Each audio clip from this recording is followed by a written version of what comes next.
Ja sam probao njegovo vino i onda smo odlučili ne eksperimentirati previše s hranom jer su vina jako skromna i onda je hrana morala isto biti tako. Šalim se.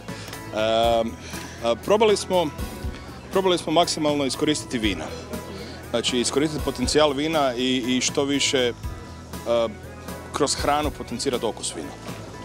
I ja mislim da smo uspjeli. Pa, za početak smo sigurno dobri, a kako ćemo završiti još je pitanje, ali sigurno će biti zabavno i ukusno. Mi smo veliki prijatelji i onda to sve skupa djeluje onako zabavno i ležerno, ali mislim da ljudi koji tu danas sjede u publici da će sigurno dobiti vrhunski gastronomski i vinarski užitak.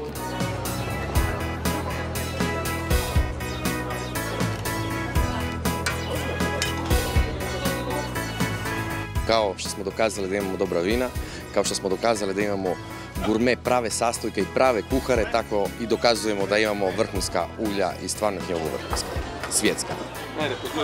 Što više se vinari i mi koji lupamo s loncima, što se više družimo, to će i rezultati biti bolji. Sigurno.